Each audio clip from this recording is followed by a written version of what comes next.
ಮನ್ರೇಗಾ ಕಾಯ್ದೆಯನ್ನು ರದ್ದು ಮಾಡಿ ವಿಬಿಜಿ ರಾಮ್ಜಿ ಕಾಯ್ದೆಯನ್ನು ತಂದ ಕೇಂದ್ರದ ನಿಲುವಿಗೆ ವಿರೋಧ. ಕಾಯ್ದೆಯನ್ನು ವಾಪಸ್ ಪಡೆಯೋಕೆ ಒತ್ತಾಯಿಸಿ ವಿಧಾನಮಂಡಲ ವಿಶೇಷ ಅಧಿವೇಶನ ಕರೆಯಲಾಗಿದೆ.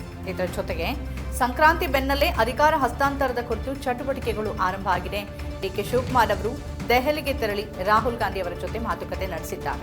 ಇವು ರಾಜ್ಯದ ಈ ವಾರದ ಪ್ರಮುಖ ಸುದ್ದಿಗಳಾದರೆ, ರಾಷ್ಟ್ರಮಟ್ಟದಲ್ಲಿ ಕಮ್ಯುನಿಸ್ಟರು ಅಂತ ಕರೆದು ಚೀನಾದ ವಿರುದ್ಧ ಸದಾ ಕಿಡಿಕಾರ್ತಾ ಇದ್ದ ಬಿಜೆಪಿ ಮತ್ತು ಆರ್ಎಸ್ಎಸ್ ಮಂದಿ ಅದೇ ಕಮ್ಯುನಿಸ್ಟ್ ನಾಯಕರನ್ನ ತಮ್ಮ ಕಚೇರಿಗೆ ಕರೆಸಿಕೊಂಡು ಫೋಟೋ ಸೆಷನ್ ನಡೆಸಿರುವ ವಿಲಕ್ಷಣ ಘಟನೆ ನಡೆದಿದೆ. ರಾಜ್ಯ ಮತ್ತು ರಾಷ್ಟ್ರದ ಈ ಸುದ್ದಿಗಳನ್ನ ವಿವರವಾಗಿ ನೋಡೋಣ. ನಮಸ್ಕಾರ, ಇದು ಈ ವಾರ ಕಾರ್ಯಕ್ರಮ. ಮೊದಲು ಮನ್ರೇಗಾ ಯೋಜನೆ ಬಗ್ಗೆ ಮಾತಾಡೋಣ. ಮಹಾತ್ಮ ಗಾಂಧಿ ರಾಷ್ಟ್ರೀಯ ಗ್ರಾಮೀಣ ಉದ್ಯೋಗ ಖಾತ್ರಿ ಯೋಜನೆ ಡಾಕ್ಟರ್ ಮನಮೋಹನ್ ಸಿಂಗ್ ನೇತೃತ್ವದ ಯುಪಿಎ ಸರ್ಕಾರದಲ್ಲಿ ಜಾರಿಗೆ ತಂದ ಮಹತ್ವಾಕಾಂಕ್ಷಿ ಯೋಜನೆ. ಇದು ಗ್ರಾಮೀಣ ಭಾರತದ ದಿಕ್ಕನ್ನೇ ಬದಲಿಸಿತ್ತು.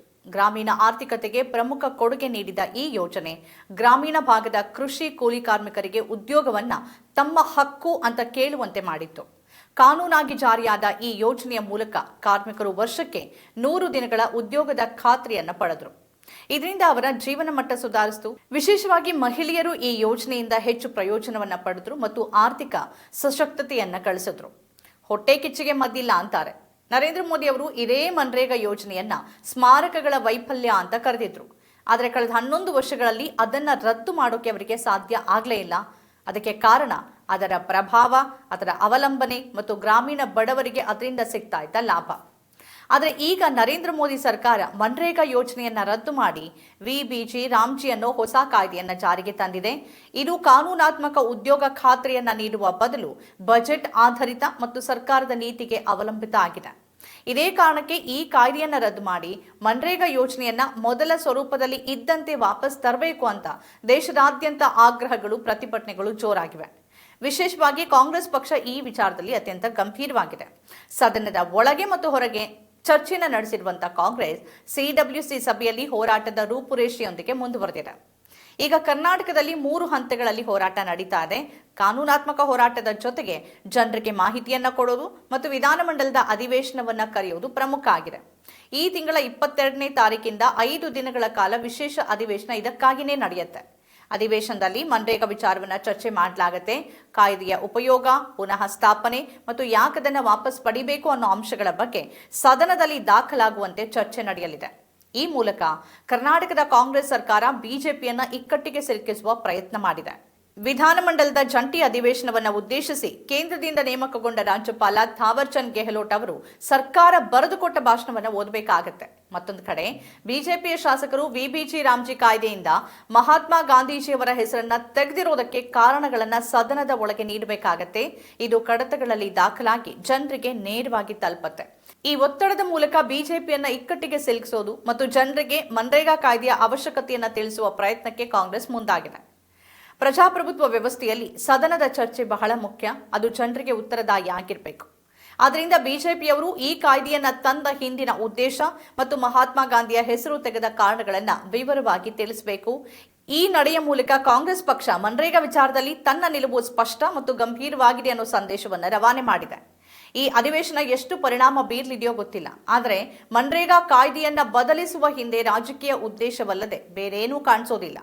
ರಾಜ್ಯ ಮತ್ತು ಕೇಂದ್ರದ ಅನುಪಾತವನ್ನ 90-10ರಿಂದ 60-40ಕ್ಕೆ ಬದಲಿಸಿರೋದ್ರಿಂದ ರಾಜ್ಯಗಳ ಮೇಲೆ ಆರ್ಥಿಕ ಒತ್ತಡ ಹೆಚ್ಚಲಿದೆ. ಈಗಾಗಲೇ ಆರ್ಥಿಕ ಸಂಕಷ್ಟವನ್ನ ಅನುಭವಿಸುತ್ತಿರುವ ರಾಜ್ಯಗಳು ಇಷ್ಟು ಪ್ರಮಾಣದ ಅನುದಾನವನ್ನ ಭರಿಸೋದಕ್ಕೆ ಕಷ್ಟ ಸಾಧ್ಯ. ಹಾಗಾಗಿ ಈ ಕಾಯ್ದೆ ತನ್ನ ಮಹತ್ವವನ್ನೇ ಕಳೆದುಕೊಳ್ಳಲಿದೆ. ಇನ್ನು ಮುಂದೆ ಬಿಜೆಪಿ ತಂದಿರುವ ಹೊಸ ಕಾಯ್ದೆ ಅಡಿಯಲ್ಲಿ ಉದ್ಯೋಗ ಕಾನೂನಾತ್ಮಕ ಹಕ್ಕಾಗಿ ಉಳಿಯೋದಿಲ್ಲ. ಅದು ಕೇಂದ್ರ ಸರ್ಕಾರದ ಬಜೆಟ್ ಮತ್ತು ನೀತಿಯ ಮೇಲೆ ಅವಲಂಬಿತ ಆಗಿರಲಿದೆ. ವಿಧಾನಮಂಡಲದ ಅಧಿವೇಶನದಲ್ಲಿ ಬಿಜೆಪಿಯವರು ಈ ಕಾಯ್ದೆಯನ್ನು ಹೇಗೆ ಸಮರ್ಥನೆ ಮಾಡಿಕೊಳ್ಳಿದ್ದಾರೆ, ರಾಜ್ಯದ ಜನರಿಗೆ ಯಾವ ಉತ್ತರ ನೀಡಲಿದ್ದಾರೆ ಮತ್ತು ಕಾಂಗ್ರೆಸ್ ಇಟ್ಟಿರುವ ಚಕ್ಮೆಟ್ನಿಂದ ಹೇಗೆ ಹೊರಬರಲಿದ್ದಾರೆ ಅನ್ನೋದನ್ನ ಕಾದ್ ನೋಡಬೇಕು. ತಾವು ತಂದಿರುವ ಹೊಸ ಕಾಯ್ದೆಯ ಅಂಶಗಳ ಬಗ್ಗೆ ಜನರಿಗೆ ತಿಳಿಸೋದಕ್ಕೆ ಬಿಜೆಪಿಗೂ ಕೂಡ ಈ ಅವಕಾಶ ಉತ್ತಮ ಆಗಿದೆ. ಸದನದ ಹೊರಗೆ ಮಾತನಾಡಿದ ರೀತಿ ಒಳಗೆ ಮಾತನಾಡೋಕ್ಕಾಗೋದಿಲ್ಲ. ಇದು ರಾಮನ ಹೆಸರಿನ ರಾಜಕೀಯವೋ ಅಥವಾ ಮಹಾತ್ಮ ಗಾಂಧಿ ಹೆಸರಿನ ರಾಜಕೀಯವೋ ಜನರ ಎದುರು ತೆರೆಯುವ ಸಮಯ ಬಂದಿದೆ. ಸಂಕ್ರಾಂತಿ ಹಬ್ಬ ಮುಗಿಯಿತು. ಆದರೆ ಅಧಿಕಾರ ಹಸ್ತಾಂತರದ ಚರ್ಚೆಗಳು ಮುಗಿಯುವ ಲಕ್ಷಣಗಳೇ ಕಾಣಿಸ್ತಾ ಇಲ್ಲ. ಮೊನ್ನೆ ಮೈಸೂರಿಗೆ ಬಂದಿದ್ದ ರಾಹುಲ್ ಗಾಂಧಿ ಅವರನ್ನ ವಿಮಾನ ನಿಲ್ದಾಣದಲ್ಲಿ ಭೇಟಿ ಮಾಡಿದ ಸಿಎಂ ಮತ್ತು ಡಿಸಿಎಂ ಇಬ್ಬರೂ ಪ್ರತ್ಯೇಕವಾಗಿ ಮಾತಾಡಿದ್ರು. ಅಲ್ಲಿ ಅಧಿಕಾರ ಹಸ್ತಾಂತರದ ಚರ್ಚೆ ನಡೆದಿರುವ ಸಾಧ್ಯತೆ ಕಡಿಮೆ, ಯಾಕಂದ್ರೆ ಸಮಯ ಕಡಿಮೆ ಇತ್ತು. ಆದರೆ ಡಿಕೆ ಶಿವಕುಮಾರ್ ಅವರು ಪ್ರತ್ಯೇಕ ಮಾತುಕತೆಗೆ ಬೇಡಿಕೆ ಇಟ್ಟಿದ್ರು ಅಂತ ತಿಳಿದು ಬಂದಿದೆ. ಇದೇ ಕಾರಣಕ್ಕೆ ಅವರನ್ನ ದೆಹಲಿಗೆ ಆಹ್ವಾನಿಸಲಾಗಿತ್ತು. ಈ ಹಿನ್ನೆಲೆಯಲ್ಲೇ ದೆಹಲಿಗೆ ತೆರಳಿರುವಂತಹ ಡಿಕೆ ಶಿವಕುಮಾರ್ ಅವರು ರಾಹುಲ್ ಗಾಂಧಿ ಅವರ ಜೊತೆ ಅಧಿಕಾರ ಹಸ್ತಾಂತರ ಮತ್ತು ತಮ್ಮ ಬೇಡಿಕೆಗಳನ್ನ ಚರ್ಚೆ ಮಾಡಿದ್ದಾರೆ ಅಂತ ತಿಳಿದು ಬಂದಿದೆ. ಬೆಳಗಾವಿ ಅಧಿವೇಶನದ ನಂತರ ಅಧಿಕಾರ ಹಸ್ತಾಂತರದ ಚರ್ಚೆ ಸ್ವಲ್ಪ ಕಡಿಮೆ ಆಗಿತ್ತು. ಆದರೆ ಬೂದಿ ಮುಚ್ಚಿದ ಕೆಂಡದಂತೆ ಹೊಗೆ ಆಡ್ತಾನೇ ಇದೆ. ಸದ್ಯ ಬಜೆಟ್ ಮಂಡನೆ ಸಿದ್ಧತೆಗಳು ನಡೀತಿರೋದ್ರಿಂದ ಬಜೆಟ್ ಮಂಡನೆ ಆಗೋವರೆಗೆ ಯಾವುದೇ ಬದಲಾವಣೆ ಇಲ್ಲ ಅಂತಾನೆ ಹೇಳಲಾಗ್ತಿದೆ. ಈ ನಡುವೆ ಕೆಲವೇ ತಿಂಗಳುಗಳಲ್ಲಿ ಕೇರಳ, ತಮಿಳುನಾಡು, ಅಸ್ಸಾಂ ಮತ್ತು ಪಶ್ಚಿಮ ಬಂಗಾಳ ಚುನಾವಣೆಗಳು ಎದುರಾಗಲಿರೋದ್ರಿಂದ ಸುಸ್ಥಿರ ಸರ್ಕಾರವನ್ನ ಅಸ್ಥಿರಗೊಳಿಸೋಕೆ ಹೈಕಮಾಂಡ್ ಒಪ್ಪಲಾರದು. ಆದರೆ ಅಧಿಕಾರಕ್ಕಾಗಿ ಪಟ್ಟು ಹಿಡಿದಿರುವ ಡಿಕೆ ಶಿವಕುಮಾರ್ ಅವರನ್ನ ರಾಹುಲ್ ಗಾಂಧಿ ಮತ್ತು ಹೈಕಮಾಂಡ್ ಹೇಗೆ ಸಮಾಧಾನ ಪಡಿಸುತ್ತೆ ಅನ್ನೋ ಕುತೂಹಲ ಇದೆ. ಪ್ರಿಯಾಂಕಾ ಗಾಂಧಿ ಅವರಿಗೆ ಅತ್ಯಂತ ಹತ್ತಿರವಾಗಿರುವ ಡಿಕೆ ಶಿವಕುಮಾರ್ ಅವರು ಅಸ್ಸಾಂ ಚುನಾವಣೆಯ ವೀಕ್ಷಕರಾಗಿ ಅವರ ಜೊತೆನೇ ಕೆಲಸ ಮಾಡೋದ್ರಿಂದ ಹೈಕಮಾಂಡ್ ಮಾತನ್ನ ಮೀರಲಾರರು. ಒಟ್ನಲ್ಲಿ ಸದ್ಯಕ್ಕೆ ಅಧಿಕಾರ ಹಸ್ತಾಂತರ ಅಥವಾ ನಾಯಕತ್ವ ಬದಲಾವಣೆ ಇಲ್ಲ ಅಂತಾನೆ ಅನ್ಸುತ್ತೆ. ಆದರೆ ಈ ಚರ್ಚೆಗೆ ಪೂರ್ಣ ವಿರಾಮ ಬಿದ್ದಿಲ್ಲ. ಸರ್ಕಾರ ಇರೋವರೆಗೂ ಮತ್ತು ಚುನಾವಣೆಗಳು ಬರೋವರೆಗೂ ಇದು ಜೀವಂತ ಆಗಿರಲಿದೆ. ಈಗ ರಾಷ್ಟ್ರಮಟ್ಟದ ಸುದ್ದಿ ಕಡೆಗೆ ಸ್ವಲ್ಪ ಗಮನ ಹರಿಸೋದಾದ್ರೆ 2020ರಲ್ಲಿ ಗಾಲ್ವಾನ್ ಕಣಿವೆ ಘಟನೆ ಮತ್ತು ಅದಕ್ಕಿಂತಾನೂ ಮುಂಚೆ ಬಿಜೆಪಿ ಮತ್ತು ಆರ್ಎಸ್ಎಸ್ ಮಂದಿ ಕಮ್ಯುನಿಸ್ಟರನ್ನ ಅತ್ಯಂತ ದ್ವೇಷ ಮಾಡ್ತಿದ್ರು. ಚೀನಾ ಆ್ಯಪ್ಗಳನ್ನು ಬ್ಯಾನ್ ಮಾಡೋದು, ಚೀನಾದ ವಿರುದ್ಧ ದ್ವೇಷ ಕಾರೋದು, ಚೀನಾವನ್ನ ಶತ್ರು ರಾಷ್ಟ್ರ ಅಂತ ಕರೆಯೋದು, ಚೀನಾಗೆ ಭೇಟಿ ನೀಡಿದ ಇತರ ನಾಯಕರನ್ನ ರಾಷ್ಟ್ರ ವಿರೋಧಿಗಳು ಅಂತ ಬಿಂಬಿಸೋದು ಇವೆಲ್ಲ ನಡ್ಕೊಂಡೇ ಬಂದಿದೆ. ರಾಹುಲ್ ಗಾಂಧಿ ಅವರು ಚೀನಾ ಬಗ್ಗೆ ಮಾತನಾಡಿದಾಗ ಅವರನ್ನ ದೇಶದ್ರೋಹಿ ಅಂತ ಕರೆದಿದ್ರು. ಆದರೆ ಈಗ ಅದೇ ಬಿಜೆಪಿ ಮತ್ತು ಆರ್ಎಸ್ಎಸ್ ಮಂದಿ ಚೀನಾದ ಆಡಳಿತಾರೂಢ ಕಮ್ಯುನಿಸ್ಟ್ ಪಕ್ಷದ ನಿಯೋಗವನ್ನ ತಮ್ಮ ಕಚೇರಿಗೆ ಕರೆಸಿಕೊಂಡು ಕುರ್ಚಿಯಲ್ಲಿ ಕೂರಿಸಿ ಕಾಫಿ ಕೊಟ್ಟು ಫೋಟೋಶೂಟ್ ಅನ್ನು ಮಾಡಿಸಿಕೊಂಡು ಸಾಮಾಜಿಕ ಜಾಲತಾಣಗಳಲ್ಲಿ ಹಂಚಿಕೊಂಡು ಖುಷಿ ವ್ಯಕ್ತಪಡಿಸಿದ್ದಾರೆ. ಈಗ ಕಮ್ಯುನಿಸ್ಟರ್ ಆಗಿಲ್ವಾ? ಚೀನಾ ಶತ್ರು ರಾಷ್ಟ್ರ ಅಲ್ವಾ?